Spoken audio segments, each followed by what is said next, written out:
ও হৰি বাপু ক আপোনাৰ এতিয়া মই অলপ বুকু খান চাম দেই চাহ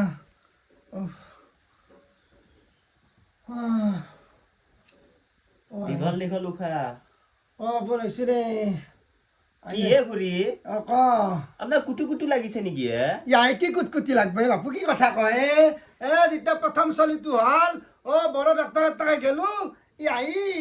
তাই হাত মেলি দিছো সদলি দিছি ইটাৰ কি কুটকুটি লাজ নাই আর লাজ চাজ আপি চলি থাকাতে ঢাকান দেও যে মেডিকেল গেলো 5টা চলি জন্ম দিলো এটা লাজ কাজ থাকব চলি হবাতে মই দুঠাং মেলি দিয়াতে ডাক্তৰে চব সদলি দিলাক আর ইটা লাজ চাজ নালাগে এই লাজ নাই আর ইটা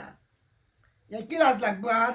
আগতে আমার ঘরতে হয়েছিল চলি মরে প্রথমটোতে মেডিকেলক নিছিল সরকারি হসপিটালত আর আগত ধরে ঘরত ডাক্তার আইছিল ইটা চলি গেলাই নাহে তই ঘৰত চলিৰ কাৰণে আহি মোক চাই দিছা দেছো লাজ চাজ নালাগে ইটা ডাক্তৰৰ কি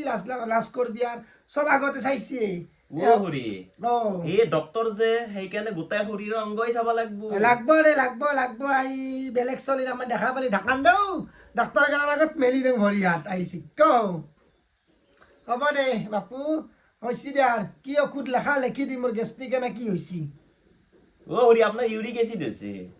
কিনো কথা কয় দে